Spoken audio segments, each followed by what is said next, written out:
Dust swirled through the main street of Harmony Gulch, a town smaller than most folks' dreams. It was a place where the sun beat down hard, and life was even harder. 19-year-old Thomas Whitmore stood near the dusty saloon, his young face etched with worry. He wasn't worried about the heat or the dust. He was worried about his papa had been a gambler, a dreamer, and not much of a planner. He chased luck like a hound dog chases a rabbit, and mostly, the rabbit got away. Now, Pa was gone, taken by a fever that swept through the town like a prairie fire. But he'd left behind a mountain of debt, mostly owed to a mean man named Silas Blackwood, who ran the bank and most everything else in Harmony Gulch. Silas wasn't the forgiving type. He'd slapped a notice on the Whitmore's small, run-down house, but that wasn't nearly enough to cover the debt. Silas wanted more. He wanted everything. The townsfolk gathered near the makeshift auction block outside the saloon. Thomas swallowed hard, his throat dry as the desert. He knew what was coming. Silas, with his slick-back hair and eyes like a snake, climbed onto the platform. "Folks, we're here today to settle the debt of the late Jedediah Whitmore," Silas announced, his voice oily. "Seeing as how he left precious little behind, we're auctioning off the next best thing. His son, Thomas." A murmur rippled through the crowd. Some looked away, embarrassed. Others stared with a morbid curiosity. Thomas felt his stomach twist. He wasn't a horse or a piece of land. He was a person. But Silas didn't see it that way. Silas grinned, revealing yellowed teeth. "Now who'll start the bidding? A strong young man like this is worth his weight in gold. He can work hard, and he's got a strong back." The bidding started low, mostly jokes and half-hearted offers. Thomas's heart sank with each passing moment. He imagined a life of endless toil, working for some gruff rancher who would treat him like dirt. He pictured himself far from Harmony Gulch, a forgotten face in a dusty land. He closed his eyes, wishing he could disappear. This was the worst day of his life. The auction continued, each bid a hammer blow to Thomas's spirit. A farmer offered $20, then $30. A blacksmith, looking for a strong apprentice, raised it to $50. Thomas stood stiffly, his gaze fixed on the dusty ground. He felt like a prize steer at a county fair, judged only by his muscles and his ability to work. Silas Blackwood watched with a satisfied smirk. He knew he'd get his money, one way or another. The humiliation was just a bonus. He enjoyed seeing Thomas, the son of a gambler, squirm. It was a reminder that Silas was in control, that everyone in Harmony Gulch danced to his tune. The bidding stalled at $75. Silas cleared his throat, ready to declare the auction over. Going once, going twice. Just then, a voice cut through the air, clear and strong. $500. The crowd gasped. Every head turned toward the source of the voice. Standing near the edge of the crowd was a woman. She was tall and slender, with fiery red hair pulled back in a tight bun. Her eyes, the color of jade, were fixed on Silas. She wore a simple but well-made riding dress, and a pistol was strapped to her hip. This was Clara Delmont. Silas's smirk faltered. He knew Clara. She owned the biggest ranch for miles around, Diamond D Ranch. She was fiercely independent and didn't take kindly to being pushed around. He tried to buy her land many times, but she always refused. $500, Silas repeated, his voice laced with disbelief. "That's more than most men earn in a year." Clara raised an eyebrow. "Is there a problem, Mr. Blackwood? I made a bid." Silas hesitated. He couldn't refuse such a high offer, but he didn't understand why Clara would want Thomas. "No problem, Miss Delmont." Going once, going twice sold. To Miss Clara Delmont for $500. A wave of murmurs swept through the crowd. They couldn't understand it. Thomas was stunned. He couldn't believe it. He was sold. Yes, but not to some cruel rancher. He was sold to Clara Delmont. What could she possibly want with him? He looked up at her, his eyes filled with confusion and a sliver of hope. Maybe, just maybe, this wouldn't be the end of everything. Maybe it was a start. Clara approached the auction block, her boots kicking up little puffs of dust. She looked at Thomas, really looked at him for the first time. She saw the fear in his eyes, the uncertainty, but also a flicker of something else. Resilience. He was young, but he had a strength about him, a quiet determination. "Come on," she said, her voice firm but not unkind. "Let's get you out of here." Thomas followed her, his legs feeling like lead. He glanced back at Silas, who was still scowling. He couldn't shake the feeling that he was walking out of one cage and into another. Clara led him to a sturdy-looking horse tied near the edge of town. She mounted easily, then reached down a hand to help Thomas up behind her. He hesitated for a moment, then took her hand. Her grip was surprisingly strong. As they rode out Harmony Gulch, Thomas couldn't help but ask, "Miss Delmont, why did you buy me?" Clara didn't answer immediately.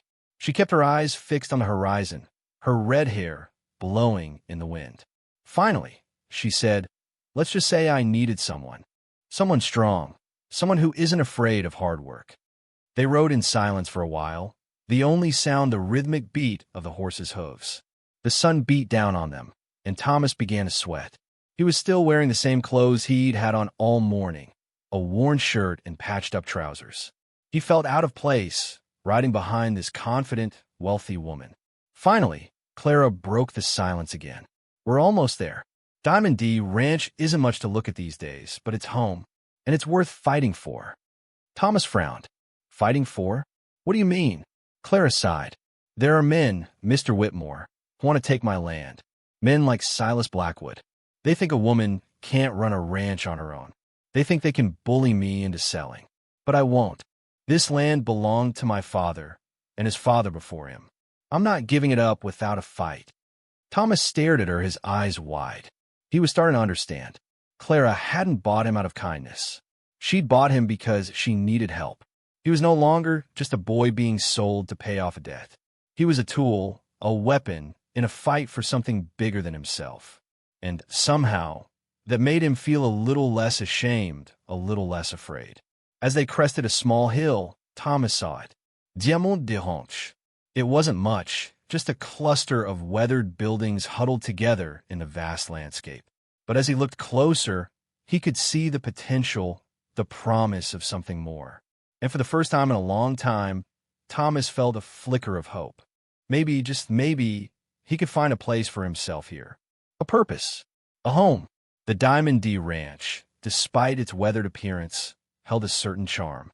The main house was a simple, two-story structure with a wide porch that offered a stunning view of the surrounding landscape. A barn stood nearby, its wooden planks worn smooth by time and weather. Fences stretched out in all directions, enclosing grazing land for cattle and horses. As they dismounted, a scruffy-looking dog, mostly border collie, came bounding out to greet them, barking excitedly. Clara knelt down and ruffled its fur. "Easy, Dusty. This is Thomas. He's going to be helping us out around here." Dusty wagged his tail and sniffed at Thomas's hand, then seemed to approve, nudging him with his wet nose. Thomas smiled, feeling a little more welcome. Clara led him inside the house. The interior was sparsely furnished but clean and tidy. A large fireplace dominated one wall, and a table and chairs sat in the center of the room. A pot of coffee simmered on the stove, filling the air with a rich aroma. "Make yourself at home," Clara said, gesturing towards the table. "I'll show you around later. Right now, I need to check on the horses." Thomas sat down at the table, feeling awkward and out of place. He poured himself a cup of coffee and took a tentative sip. It was strong and bitter, but it warmed him from the inside out. He looked around the room, taking in the details. A rifle hung above the fireplace, and a stack of books sat on a shelf in the corner. He noticed a framed photograph on the mantelpiece, a picture of a man and a woman, both smiling broadly. Clara, he assumed, and her father. He wondered what it was like to grow up on a ranch, to have a family and a home. He'd never really had that. His pa had been a wanderer, always chasing the next big score. They'd moved from town to town, never staying in one place for long. Suddenly, a loud crash from outside shattered the silence. Thomas jumped to his feet, his heart pounding. He ran to the window and peered out. He saw two men on horseback, riding towards the barn. They were shouting and waving their arms, and one of them fired a shot into the air. Dusty barked furiously, trying to chase them away. Clara emerged from the barn, her face set in a grim line.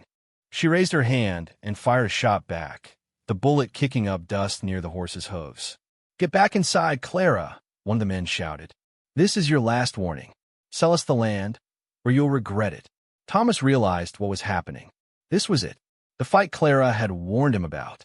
He wasn't sure what to do, but he knew he couldn't just stand there and watch. He grabbed the rifle from above the fireplace, his hands shaking. He was about to step outside when Clara yelled, "Thomas, stay inside. It's not your fight." But Thomas knew, whether he liked it or not, it was his fight now too.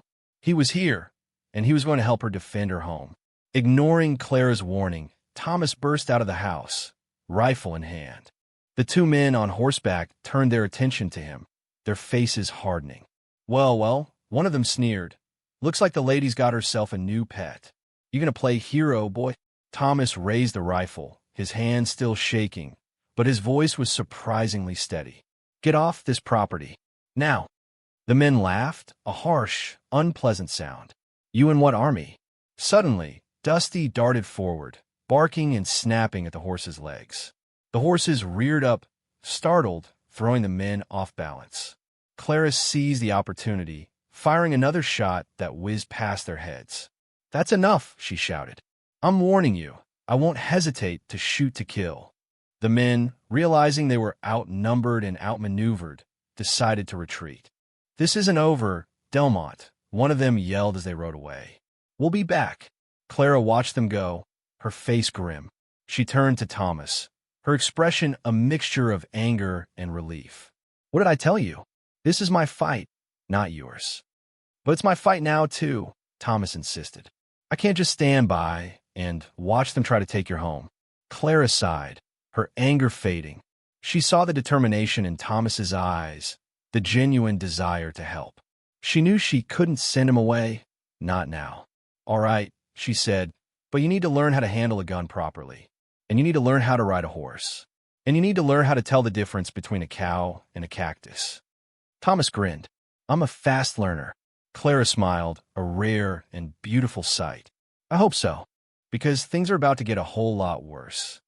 That night, after a simple meal of beans and biscuits, Clara showed Thomas where he would be sleeping, a small, spare room at the back of the house. It wasn't much, but it was clean and dry, and it was his. Before he went to bed, Clara sat him down at the table. "There's something you need to know," she said, her voice serious. "If things get really bad, there's a way out. A hidden tunnel that leads off the property." Thomas frowned. "A tunnel? Where does it lead?" "It doesn't matter," Clara said. "Just know that it's there. If I tell you to run, you run. No questions asked." Thomas nodded, his heart sinking. He was starting to realize just how dangerous this situation was. But he also knew that he wasn't going to run. He was going to stay and fight alongside Clara for Diamond D Ranch. He didn't know why, but he felt a connection to this place, to this woman, and he wasn't going to let anyone take it away from them. The next few days were filled with hard work.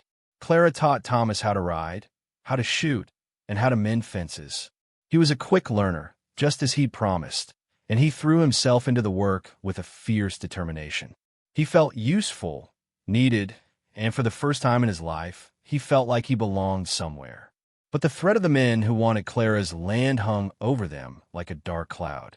They knew it was only a matter of time before they returned. One evening, as the sun began to set, painting the sky in hues of orange and purple, they came. This time, there were more of them, a dozen men on horseback, led by Silas Blackwood himself. Clara and Thomas were ready. They had barricaded the doors and windows of the house, and they had plenty of ammunition. Dusty barked furiously, sensing the danger. Silas's voice boomed across the yard. "Delmont, this is your last chance. Come out with your hands up, and we might let you live." Clara didn't answer. She raised her rifle and fired a shot through the window, narrowly missing Silas's head. The attack began. The men opened fire on the house, bullets shattering windows and splintering wood. Thomas and Clara returned fire, picking off the attackers one by one. The battle raged for hours, the night filled with the sound of gunfire and the smell of gunpowder. Thomas fought with a ferocity he didn't know he possessed. He was no longer just a boy being sold to pay off a debt. He was a protector, a defender, fighting for the woman and the home he had come to care about. But they were outnumbered, and the men were relentless. The barricades began to crumble, and the house was slowly being destroyed. Finally, Clara knew they couldn't hold out any longer. "It's time," she said to Thomas, her voice tight with fear. "We have to go." She led him to a hidden panel in the floor of the main room. She pulled it open, revealing a dark, narrow tunnel. "This is it," she said. "The tunnel. Go. Now." Thomas hesitated. "What about you?" "I'm right behind you," Clara said, pushing him towards the opening. "Go, and don't look back." Thomas climbed into the tunnel, his heart pounding. He turned back to see Clara lowering a lantern into the darkness. Then she followed him, pulling the panel closed behind them. The sounds of gunfire faded as they crawled deeper into the earth, leaving behind the burning remains of Diamond D Ranch. They were escaping, but at what cost? Everything they had fought for was now gone, reduced to ashes. The tunnel was dark, damp, and claustrophobic. The air was thick with the smell of earth and mildew. Thomas crawled ahead, Clara close behind, the lantern casting flickering shadows on the rough-hewn walls. The tunnel seemed to stretch on forever, winding and twisting through the earth. The silence was broken only by the sound of their own breathing and the occasional drip of water. As they crawled, Thomas couldn't help but think about everything they had lost. Diamond D Ranch, Clara's home, was gone, reduced to ashes by the greed and cruelty of Silas Blackwood and his men. He glanced back at Clara. Her face was smudged with dirt and soot, and her eyes were filled with a mixture of sadness and anger. But even in the dim light of the lantern, he could see the strength in her, the unwavering determination. He reached out and took her hand, squeezing it tightly.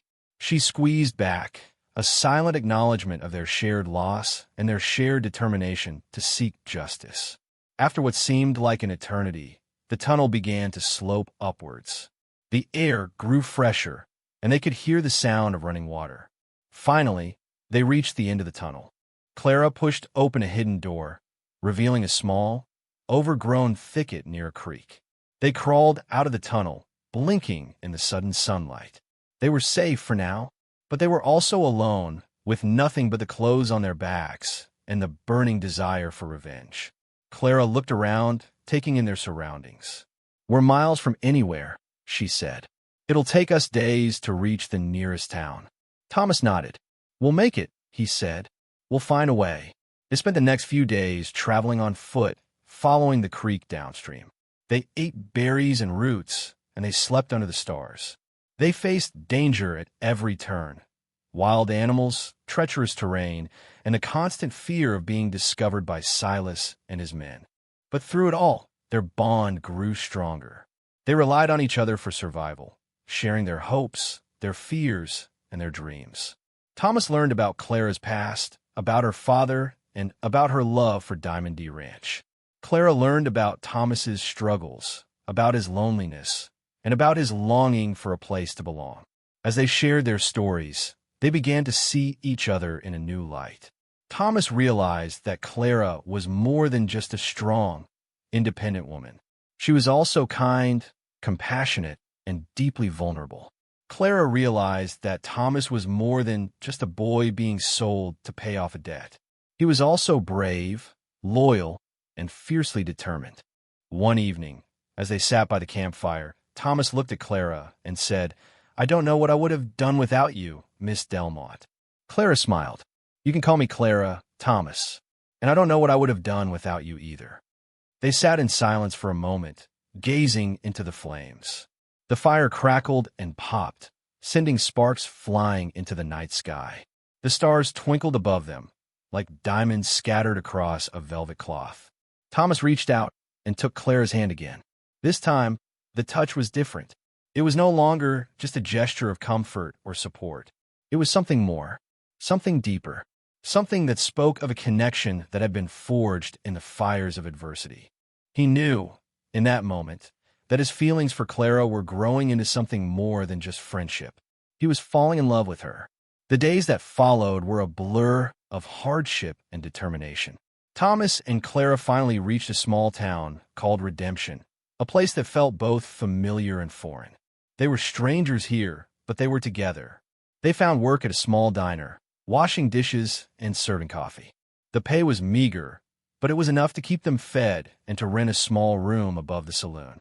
Even in this new environment, the danger was still present. Silas Blackwood's reach extended far beyond Harmony Gulch. Thomas knew that they couldn't stay in Redemption forever. They had to find a way to clear Clara's name and bring Silas to justice. As they worked side by side, Thomas's feelings for Clara continued to grow. He admired her strength, her resilience, and her unwavering spirit. He watched the way she treated people with kindness and respect, even when they didn't deserve it. He saw the pain in her eyes, the grief over the loss of her home, and he longed to take that pain away. He started doing small things for her, like making her coffee in the morning or leaving her a flower on her pillow. He tried to show her, in his own way, how much he cared. One day, as they were walking home from work, they were ambushed by two of Silas's men. The men drew their guns and demanded that Clara come with them. Thomas stepped in front of Clara, shielding her with his body. "Leave her alone," he said, his voice trembling but firm. The men laughed. "Get out of the way, boy," one of them said. "This doesn't concern you." "It concerns me," Thomas replied. "I won't let you take her." The men lunged at Thomas, knocking him to the ground. They started kicking and punching him, but he refused to give up. He fought back with everything he had, fueled by his love for Clara. Clara, seeing Thomas being beaten, flew into a rage. She grabbed a nearby bottle and smashed it over one of the men's heads. The man fell to the ground, unconscious. The other man, seeing his partner down, hesitated for a moment. Then he turned and ran. Clara rushed to Thomas's side, her eyes filled with concern. "Thomas, are you all right?" Thomas groaned, his body aching all over. But he managed to smile. "I'm fine," he said. "Are you okay?" Clara nodded, tears streaming down her face. "Thank you, Thomas," she said. "You saved me." Thomas reached up and wiped away her tears. "I'll always protect you, Clara," he said. "I promise." That night, as they lay in their small room above the saloon, Thomas knew that he couldn't keep his feelings hidden any longer. He had to tell Clara how he felt. He took a deep breath and turned to her. "Clara," he said, "I need to tell you something." Clara looked at him, her eyes wide with anticipation. Thomas hesitated for a moment, then plunged ahead. "I love you, Clara," he said. "I've been falling in love with you ever since I met you, and I can't imagine my life without you." Clara stared at Thomas, her expression a mixture of shock and disbelief. She hadn't expected this. She knew that Thomas cared for her, but she never imagined that his feelings ran so deep. She was silent for a long moment, searching for the right words. Finally, she said, "Thomas, I don't know what to say." "You don't have to say anything," Thomas replied, his voice soft. "I just wanted you to know." Clara reached out and took his hand, her touch gentle. "Thomas," she said, "you're a wonderful person. You're brave and kind and loyal, and I'm grateful to have you in my life." She paused, then added, "But I'm not sure I can return your feelings. I've been hurt before, Thomas, and I'm afraid of getting hurt again." Thomas nodded, understanding. He knew that Clara had been through a lot, and he didn't want to pressure her into anything she wasn't ready for. "I understand," he said. "I'm not asking you to say anything you don't mean. I just wanted you to know how I feel." Clara smiled a small, sad smile. "Thank you, Thomas," she said, "for being honest with me." They sat in silence for a while, holding hands. The air was thick with unspoken emotions. Finally, Clara broke the silence. "We can't stay here, Thomas," she said. "Silas will find us eventually. We need to leave Redemption." Thomas nodded. He knew she was right. They couldn't run forever, but they weren't ready to face Silas yet. They needed a plan. "Where should we go?" he asked. Clara thought for a moment. "There's a town called Hope Creek, about 100 miles west of here," she said. "It's a small, out-of-the-way place. Silas is less likely to find us there." "Okay," Thomas said. "We'll go to Hope Creek." They packed their few belongings and left Redemption the next morning. As they rode out of town, Thomas couldn't help but feel a sense of disappointment. He had hoped that Clara would reciprocate his feelings, but it wasn't meant to be. But he wasn't giving up. He knew that he had to earn Clara's trust, to show her that he was worthy of her love. And he was willing to do whatever it took. As they rode towards Hope Creek, Thomas and Clara began to formulate a plan. They knew that they couldn't defeat Silas Blackwood with guns alone. They needed evidence, proof of his crimes. They decided to start gathering information, talking to people who had been hurt by Silas. They knew it would be dangerous, but they were determined to bring him to justice. As they rode, Thomas looked at Clara, her face set with determination. He knew that they were facing a long and difficult road ahead, but he also knew that they were in this together. And as long as they had each other, they could overcome anything. He didn't know what the future held, but he was ready to face it, side by side with the woman he loved. Hope Creek was a quiet, unassuming town nestled in a valley between rolling hills. It was a place where people minded their own business, and strangers were viewed with suspicion. Thomas and Clara found a small cabin on the outskirts of town and settled in. They knew that they had to be careful, that Silas could be watching them. They started by talking to the locals, discreetly asking questions about Silas Blackwood. At first, people were reluctant to talk, afraid of retribution. But as they gained their trust, stories began to emerge. Stories of Silas cheating people out of their land, of rigging elections, of using violence and intimidation to get what he wanted. Stories of broken dreams and ruined lives. Thomas and Clara carefully documented everything they heard, gathering evidence that could be used to bring Silas to justice. They knew that it was a dangerous game they were playing, but they were determined to see it through. One day, they met an old woman named Martha, who had been Silas's bookkeeper for many years. Martha had witnessed firsthand Silas's crooked dealings, and she was willing to testify against him. Martha had kept copies of Silas's financial records hidden away in a secret location.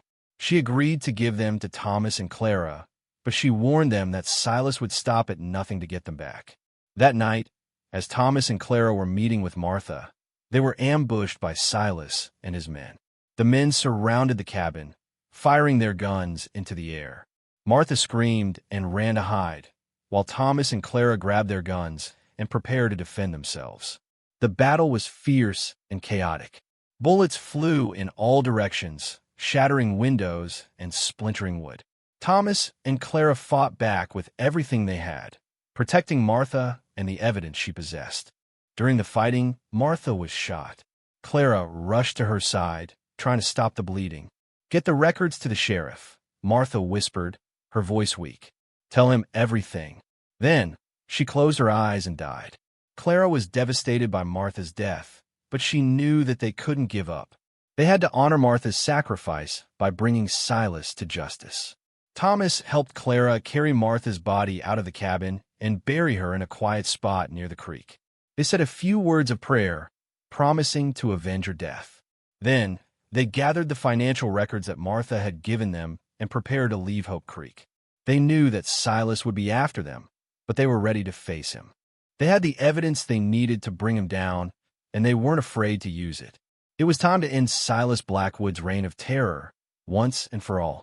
Thomas and Clara rode back to Harmony Gulch, a sense of grim determination etched on their faces. They knew that facing Silas in his own territory would be dangerous, but they had no other choice. They arrived in Harmony Gulch under the cover of darkness and made their way to the sheriff's office. They found Sheriff Brody, a weary-looking man with a handlebar mustache, sitting at his desk. They told him everything, showing him the financial records that Martha had given them. The records revealed a web of corruption and deceit, implicating Silas in a long list of crimes. At first, Sheriff Brody was skeptical. He had been working for Silas for years, and he was afraid to cross him. But as he examined the records more closely, he realized that Thomas and Clara were telling the truth. He knew that he had to do the right thing, even if it meant risking his own life. He gathered a posse of honest townsfolk and went to Silas's office. They found Silas counting his money, surrounded by his henchmen. Sheriff Brody confronted Silas, reading him his rights and showing him the financial records. Silas was furious. He denied everything, but the evidence was overwhelming. A fierce gunfight erupted. Thomas and Clara fought alongside the sheriff and the posse, taking down Silas's henchmen one by one. Finally, it was just Silas and Thomas left standing.